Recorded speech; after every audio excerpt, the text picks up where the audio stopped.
Actually guys মই আছো এতিয়া বৰ্তমান পল্টন বজাৰ ষ্টেচন। আপোনালোকক দেখুৱাই আছো এইখন পল্টন বজাৰ ষ্টেচন।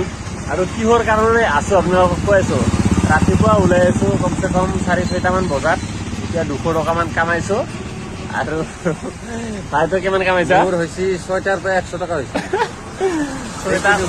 6টাৰ পৰা 100 টকা কামাইছে, মানে ৰেপিডো চলাই। আপোনালোকে ভাবিছে ৰেপিডোত বহুত পইচা আছে, মাৰো তেনেকা কিবা কিবি। জাষ্ট আপোনালোকৰ গাড়ীখন বেয়া কৰা হ'ব, তাৰ বাহিৰে একো কাম নাই। তো মই সেইটো ক'লে আপোনাক চাপোজ আপোনাক 60 টকাৰ এটা ভাড়া দিলে, এই 5 কিলোমিটাৰ 5 কিলোমিটাৰৰ ভাড়াত আপোনাক দিব 60 টকা, তাৰে কোম্পানীয়ে 20 টকা কাটিব, আপোনাক দিব 40 টকা। কমচে কম 100 টকা দিব লাগে 60 টকাৰ ভাড়াটো।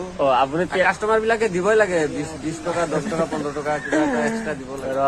আপুনি 60 টকা পইচাটো কোম্পানীক 20 টকা দিলে, 40 টকা দিব। আপুনি তেলহে ভৰাবনে, নিজে খাবহে নে গাড়ীহে ভাল কৰিব? গাড়ীয়ে ভাল কৰিব। সেইটো কাৰণে কৈছো আপোনালোকক ৰেপিডো চলাই চাওক, গম পাই যাব।